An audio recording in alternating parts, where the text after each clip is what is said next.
신령과 진정으로 예배하는 여러분들의 삶 가운데 하나님의 위로와 축복이 넘치기를 축원합니다. 한신대학교의 상담학 교수이면서 그 학교의 교목으로 오랫동안 일했던 정태기 목사님의 이야기입니다. 교목이다 보니까 채플 시간에 설교를 하는데 설교를 마치고 나면 늘 한 교수님이 찾아와서 이렇게 부탁을 하곤 했다고 합니다. 목사님, 저를 위해서 기도해 주세요. 무슨 기도를 해드릴까요? 제가 술을 끊을 수 있도록 기도해 주세요. 제가 꼭 끊을 겁니다. 그런데 또 얼마 후 예배가 마쳐지면 또 이분이 찾아온다라는 겁니다. 그리고 또 부탁을 한답니다. 목사님, 제가 술을 꼭 끊을 겁니다. 제가 또 결단을 했습니다. 어떤 때는 얼굴이 술 냄새가 나고 얼굴이 붉어진 상태에서 와서 이렇게 부탁을 하곤 했다고 합니다. 그러기를 18년 동안 해왔는데 어느 날 기도를 부탁했던 교수님이 보이질 않더라는 겁니다. 그래서 무슨 일이 있는가 수소문을 해봤더니 그 사이에 이 교수님이 간암으로 돌아가셨다는 겁니다. 참 안타깝지요. 술 하나 끊지 못해서 끊어야겠다 이렇게 마음은 갖고 있지만 그 결단을 넘어서서 행동으로 옮기지 못함으로 이 세상을 떠나는 참 애석한 일이 바로 그분의 말입니다. 정태기 교수님은 대학교 교수 정도 되니까 그래도 스스로 알아서 하겠지 이런 마음을 가졌다고 합니다. 스스로 잘 해낼 것이다라고 생각을 했는데 그래서 만나면 악수만 하고 그분과 친밀한 대화를 나눈다 이런 것에 대해서 생각해 보지 않았는데 그 술 하나 때문에 결국 세상을 떠난 모습을 보면서 참 안타깝다라는 글을 남겼습니다. 데이빗 시멘즈라는 사람이 쓴 책 중에 상한 감정의 치유라는 책이 있습니다. 상당히 좋은 책인데 그 책에 이런 재밌는 글이 하나 있습니다. 어느 날 인디언 부락에서 바자회가 열려서 그곳을 갔습니다. 그런데 한 분이 이제 메추라기를 잡아와서 새끼에 줄을 묶어놓고 이 메추라기를 파는데 메추라기들이 너무 불쌍해 보여서 늘 묶여있는 그 자리만 빙빙 도는 모습이 너무나 불쌍해서 돈을 지급하고 한 20여 마리가 됐던 그 메추라기를 사서 이제 줄을 끌어주라고 말을 했답니다. 인디언은 돈을 받았기 때문에 그 요구대로 줄을 끌어줬는데 이 메추라기가 날아가야 되는데 날아가지 않고 그 자리를 빙빙 맴돌고 있더라는 것입니다. 그러면서 데이빗 시멘즈가 이런 생각을 하게 되었다고 합니다. 마치 우리가 사는 이 세상의 모습, 우리의 모습과 같지 않은가 이런 생각을 하게 되었다는 거죠. 우리는 이 세상을 참 자유롭게 살아가는 것 같지만 진짜 자유를 누리는 사람들은 많지가 않습니다. 무엇인가 늘 묶여서 이 세상을 살아가고 있습니다. 그것은 종교를 초월해서 이 세상에 존재하는 모든 사람들이 무언가 묶여 있고 그래서 불교에서는 그 묶여 있는 것을 끊어내는 것을 해탈이다 이렇게 얘기를 하고 우리는 묶여 있는 것을 끊어내는 것을 구원이다 이렇게 말을 하고 있습니다. 구원받은 사람은 구원받은 사람다운 자유함이 있어야 하는 것입니다. 사도 바울은 갈라디아서 6장 1절에서 그리스도께서 우리에게 자유를 주시려고 자유를 주셨으니 그러므로 굳세게 서서 다시는 종의 멍에를 매지 마라 이렇게 말씀을 하고 있죠. 그리스도께서 우리를 자유케 하시려고 자유를 주셨다는 겁니다. 그런데 많은 사람들은 여전히 묶여 있는 상태로 이 세상을 살아가고 있습니다. 오늘 본문 34절에 우리에게 이렇게 말씀하고 있지요. 죄를 짓는 자마다 죄의 종이라. 죄를 지었으니 죄의 종이 된다라는 겁니다. 죄에 이끌려 살 수밖에 없다라는 것입니다.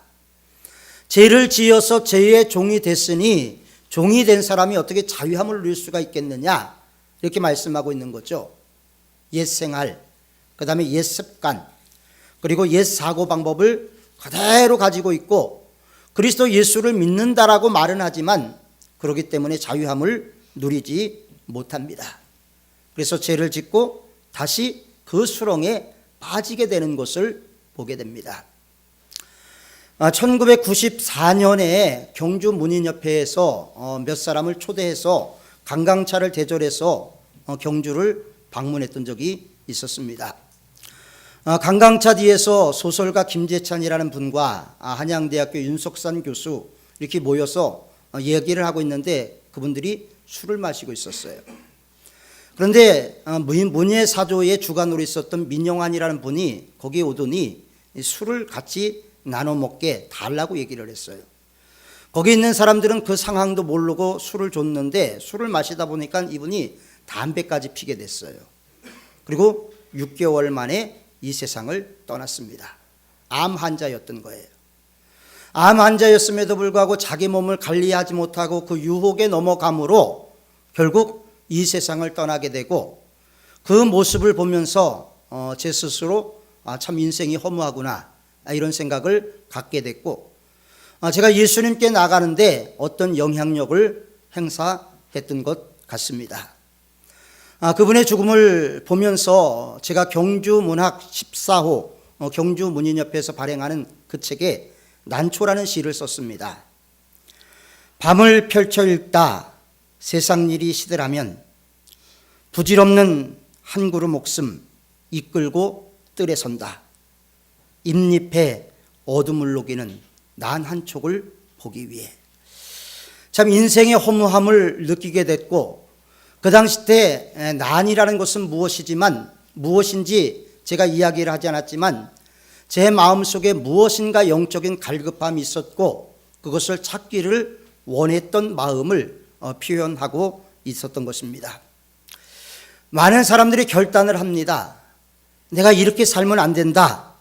결단을 하지만 결단을 했음에도 불구하고 되돌아보면 변화된 모습을 갖고 있는 사람들이 많지가 않습니다. 결단한다고 다 되는 게 아니지요.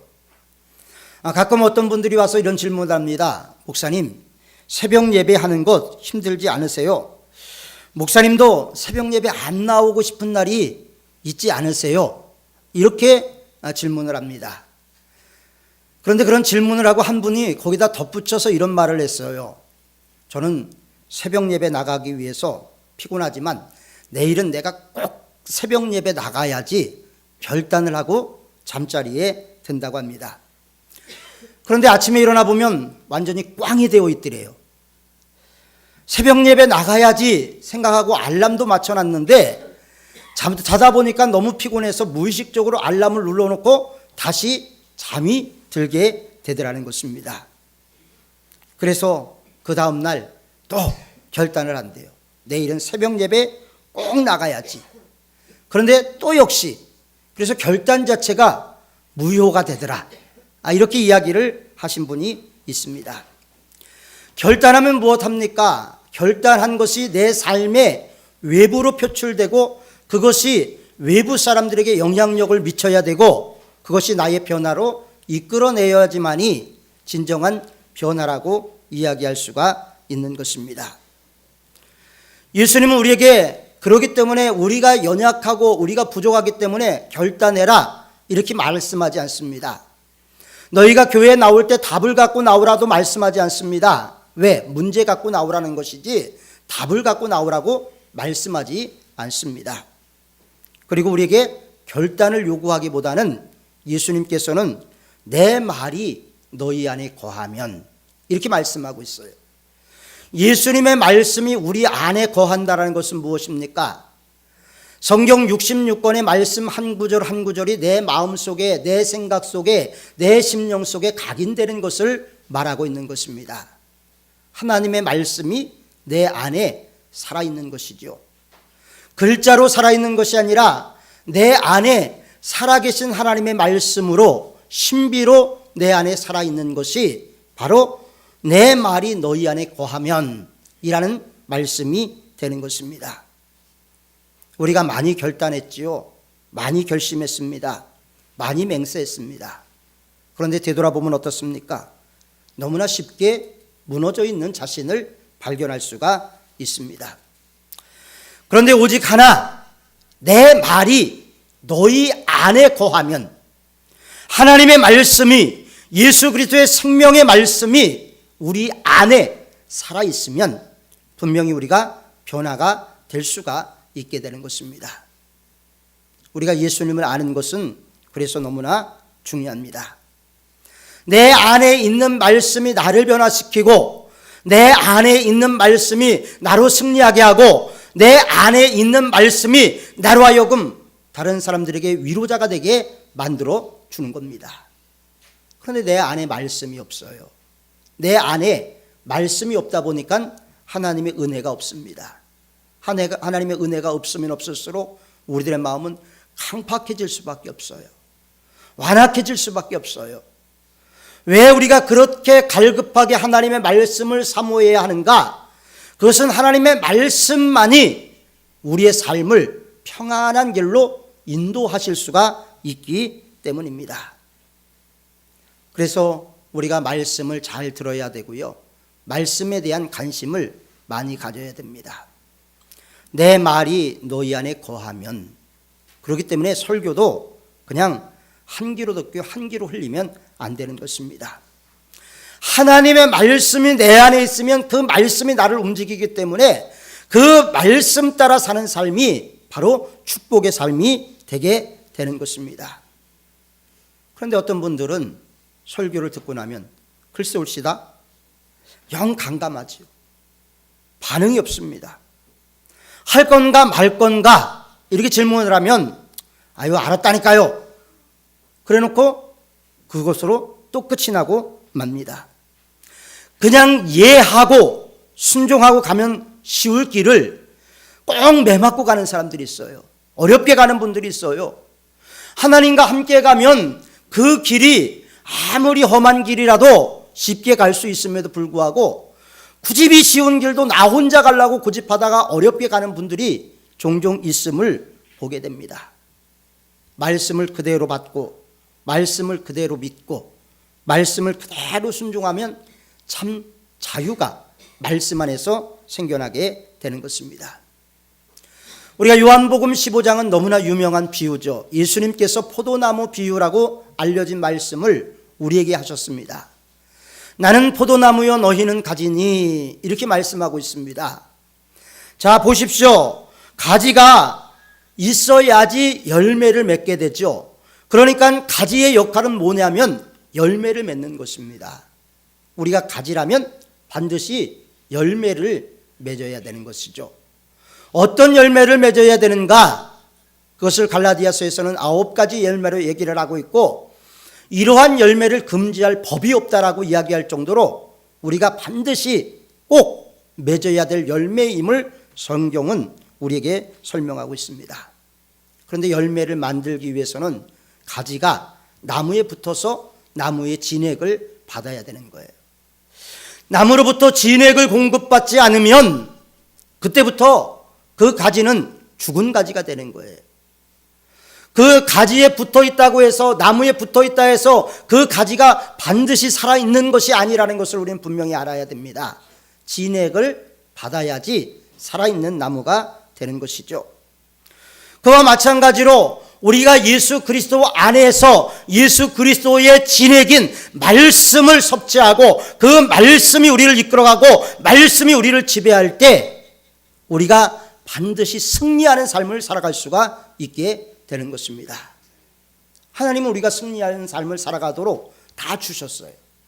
승리하지 못하는 것이 우리의 책임이라는 것이죠. 주셨는데 누리지 못하는 것이 얼마나 애석한 노릇입니까? 여러분들이 예배 왔다 가는 것 아무것도 아닌 것 같지요.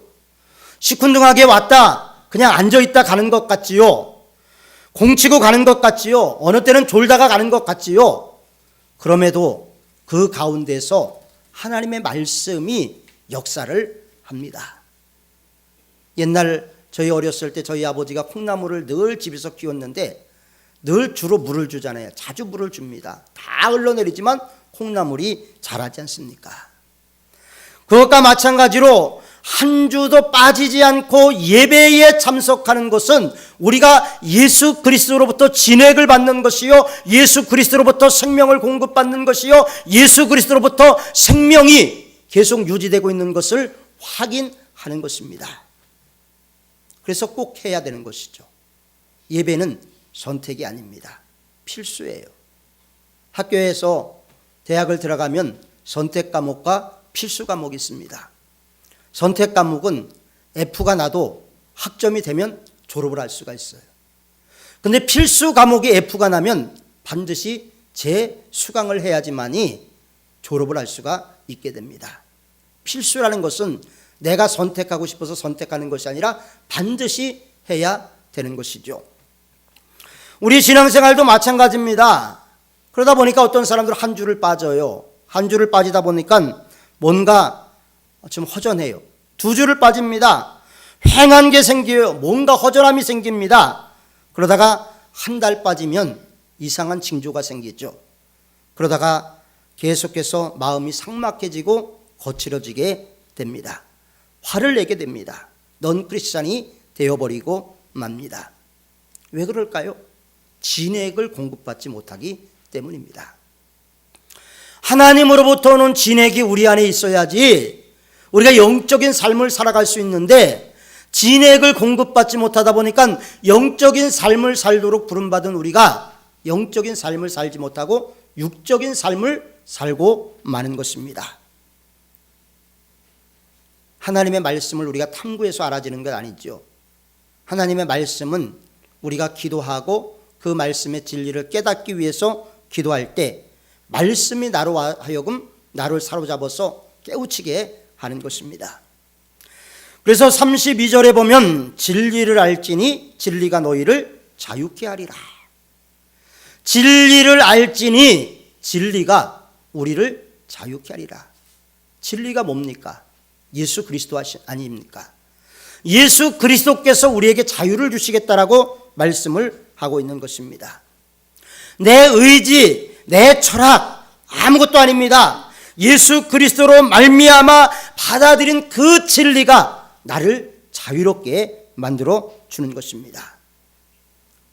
진리이신 예수님을 더 확증해서 설명하는 말씀이 36절에 있지요.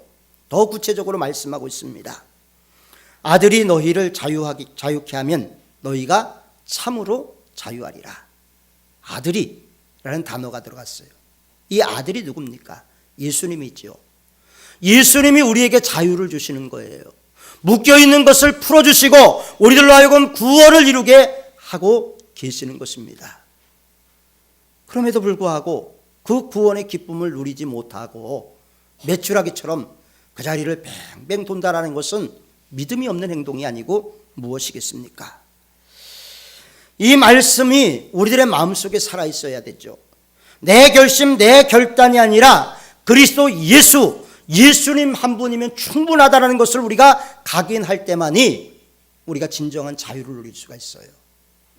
예수님 한 분으로 만족합니다. 예수님 한 분으로 충분합니다. 여러분, 우리가 은혜를 받았을 때, 처음 예수님을 인격적으로 만났을 때 다 이런 마음이 있었지 않습니까? 예수님 한 분이면 충분합니다. 다른 거 필요 없습니다. 그런데 왜 시간이 지나갈수록 그 예수님이 우리들의 마음속에서 힘을 잃어가고 빛을 잃어가는지 알 수가 없습니다. 가끔 운전을 하다 보면 신호등을 만나게 되고 감시 카메라를 만나게 되고 교통순경을 만나게 됩니다. 한때는 이런 것들이 나의 운전을 가로막는 장애물이라고 생각을 했던 적이 있었어요. 그런데 시간이 지날수록 이게 장애물이 아니라 나를 보호하는 장치라는 것을 깨닫게 되었습니다. 그러니까 자유하게 되는 거죠. 왜 자유하게 됩니까? 신호등을 지키면 되고 교통순경 앞에서도 제지은 게 없으면 떳떳할 수가 있고 감시 카메라 앞에서도 속도를 줄여서 마치면 되기 때문에, 그러니까 자유할 수가 있게 되는 것이죠. 가끔 전도하다 보면요, 나는 종교에 매이기 싫습니다, 이렇게 말하는 분들이 있어요. 그분은 내가 종교에 매이기 싫습니다라고 말하는 그 말 속에 더 엄청난 악한 것으로부터 묶여 있는 것을 보는 적이 있습니다. 나는 그런 것에 매여 살고 싶지 않습니까? 라 말하지만 정말 그렇습니까? 믿음이 부자연스러운 것이고 믿음이 나를 얽어매고 있는 것입니까? 아니에요. 우리가 분명히 알아야 될 것은 내가 주의를 지키는 것이 아니고 주일이 나를 지켜주는 거예요. 내가 믿음을 지키는 것이 아니고 믿음이 나를 지켜주는 것입니다. 서울의 모 교회에 다니는 여자 집사님이 남편을 전도하기 위해서 참 노력을 하고 참 엄청 공을 들였어요. 그래서 이제 남편이 세례를 받기로 했습니다. 세례 교육도 참 어렵게 해서 4주간의 교육을 받았습니다. 그런데 믿음 생활을 잘하려고 하다 보면요, 꼭 시험이 옵니다. 믿음 생활 엉터리로 하는 사람들은 별로 시험도 없어요. 믿음 생활 잘하려고 하는 사람들이 꼭 더 큰 시험에 빠지는 것을 보게 됩니다. 하필이면 직장에서 낚시를 가기로 했는데 이 남편이 꼭 가야 될 자리였답니다. 세례를 못 받고 낚시를 가야 한다고 하니까 이 여집사님이 얼마나 가슴이 미어지는지 그냥 주저앉아서 펑펑 울었대요. 교육도 다 받았는데 가서 세례만 받으면 되는데 이게 안 된다 그러니까. 그러다 보니까 아무리 강 큰 남편이라고 하지만 이 부인이 그러니까 어쩔 수 없이 그냥 욕먹을 것 다 감수하고 교회에 와서 세례를 받게 되었다고 합니다. 그런데 그가 낚시를 가기로 했던 그 배가 서해 바다에서 침몰해서 여러 사람이 죽은 실질적인 사건이 있었어요. 주일이 바로 이분을 지켜준 것이죠. 그때 죽은 사람 가운데는 고위공직자도 있었다고 합니다. 여러분, 주일이 이 사람을 지켜준 겁니다. 우리가 너무나 잘 알고 있는 고구마 전도왕 아시죠?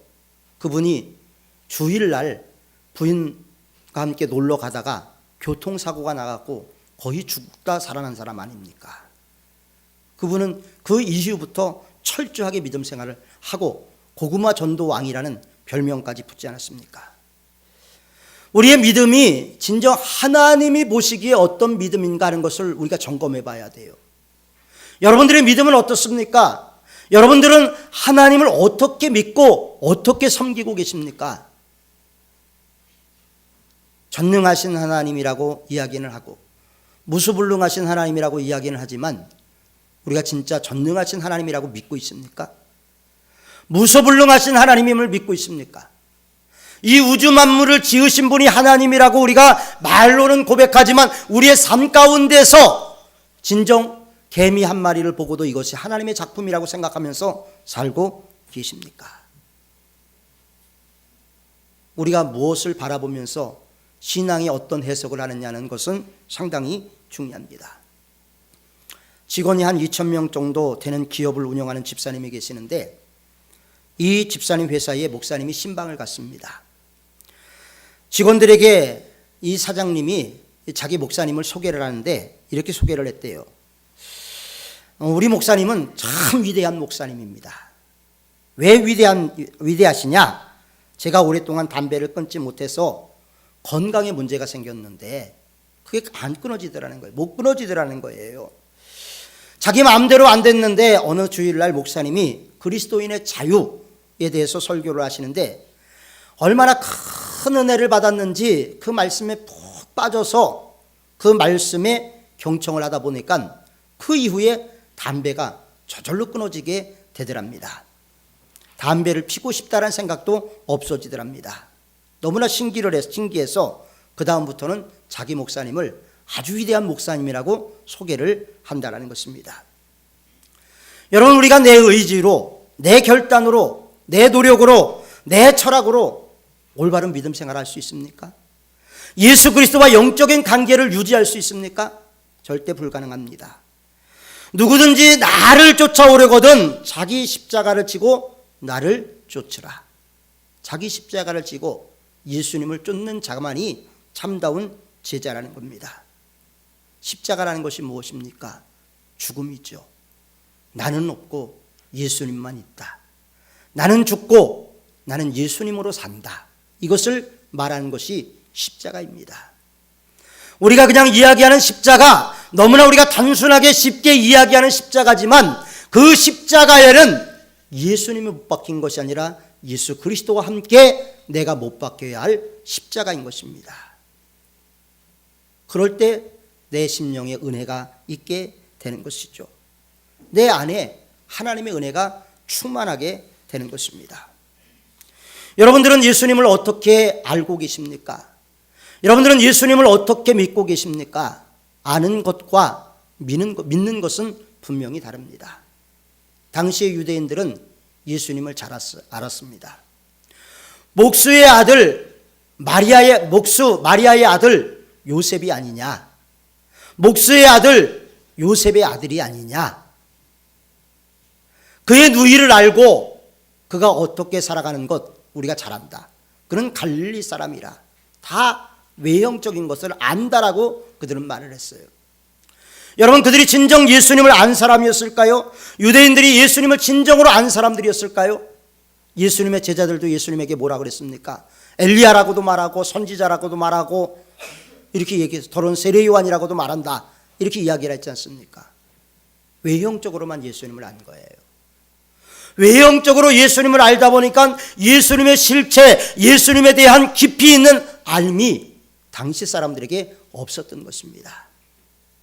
오순절 마가의 다락방에 성령이 강림하시기 전까지 사람들은 예수님을 온전하게 인식하지를 못했습니다. 예수님을 안다라는 것은 무엇입니까? 예수님이 나의 구세주라는 걸 아는 것이고, 예수님이 나를 위해서 십자가를 지셨다는 것을 아는 것이고, 예수님이 나를 위해서 하늘 보좌를 예비하고 계시다라는 것을 아는 것입니다. 그리고 예수님이 어떤 삶을 살라고 요구하고 계시는 것을 아는 거예요. 예수님이 우리에게 요구하는 것이 진실한 믿음을 원하는 것 아닙니까? 올바른 믿음을 원하는 것 아닙니까? 예수님께서 너희가 1억씩 헌금하라 말씀하신 적 없습니다. 내가 진짜 나와 같이 똑같이 십자가에 못 박히라, 육적인 의미에서 그렇게 요구하신 적도 없습니다. 예수님은 우리가 온전한 믿음을 갖고 그리스도 안에 있기를 원하고 계시는 것입니다. 여러분들은 당시 유대인들처럼 예수님을 외형으로만 인식하고 계십니까? 아니면 예수님의 영적인 실체를 알고 예수님을 믿고 계시는 것입니까?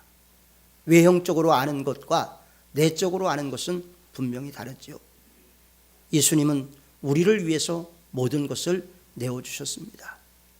여기 계신 한 분 한 분을 위해서 예수님은 마지막 자신이 갖고 있었던 자존심도 다 내려놨고 자기 몸에 있던 피도 다 쏟아내고 몸속에 있는 물기도 다 쏟아내고 말았습니다. 누구를 위해서요? 우리 한 사람 한 사람을 위해서. 우리를 사랑하는 그 사랑이 예수님으로 하여금 그것을 감당하게 만들었던 것입니다. 우리를 사랑하시되 포기하지 않고 끝까지 사랑하시는 그 주님께서 우리에게 요구하는 것은 온전한 믿음의 사람, 진실한 신앙의 사람이 되기를 요구하고 계시는 것입니다. 지금은 돌아가셨지만 하용조 목사님은 간암 수술을 6번이나 받았습니다. 당뇨로 인해서 하루에 이틀에 한 번씩 투석도 했습니다. 얼마나 힘든 삶을 사셨는지 몰라요. 그런데도 이 목사님이 한 잡지와의 인터뷰에서 이렇게 고백을 했습니다. 어떤 질병도 내 가슴에 타오른 열정을 막을 수 없습니다. 내 평생 소원은 사도행전적인 교회를 만드는 것과 땅끝까지 복음을 전하는 것입니다. 교회와 복음 전도는 내 삶의 전부입니다.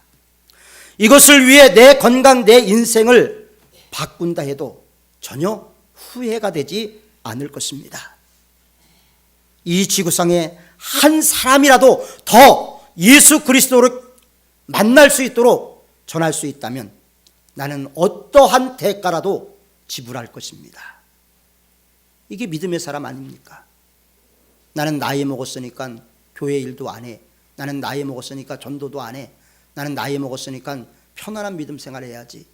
이게 아니고 나는 죽고 예수로 사는 사람의 전형적인 모습인 것입니다. 여러분, 우리의 믿음의 현주소가 어떻습니까? 우리의 믿음을 분명히 되돌아봐야 됩니다. 그리고 말씀이 우리 가운데 역사하는가? 말씀을 사모하고 있는가? 말씀에 대한 갈급함이 있는가? 우리 자신들을 되돌아보면서 진정 하나님의 살아계신 말씀이 그냥 글자로 기록된 글자가 아니라 우리 안에 살아있는 말씀으로 역사하고 있는가? 또 역사하지 못하다면 우리가 하나님 앞에 기도해야 되겠죠.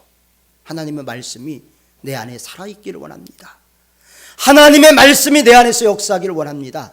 기도하면서 어떻게든지 하나님의 말씀이 내 안에 충만하고 내가 그리스도 안에 있으므로 우리 하나님께서 우리에게 주시는 풍성한 은혜, 풍성한 축복, 풍성한 능력, 이 모든 것을 맛보고 느끼고 경험하는 우리 모두가 되어야 할 줄 믿습니다.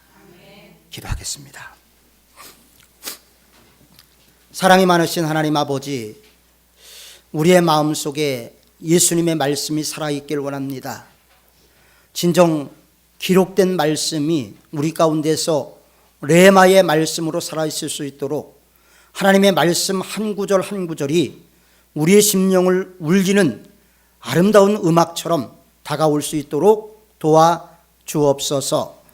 하나님의 말씀이 내 안에 없어서 목마르고 갈급하면서도 하나님의 말씀을 갈급하지 않았던 저희들을 용서하여 주시고 이제는 어떻게든지 하나님의 말씀을 충만히 섭취할 수 있도록 힘쓰고 애쓰고 늘 말씀을 가까이 하는 저희들이 다 될 수 있도록 도와주옵소서. 예수님의 이름으로 기도하옵나이다. 아멘.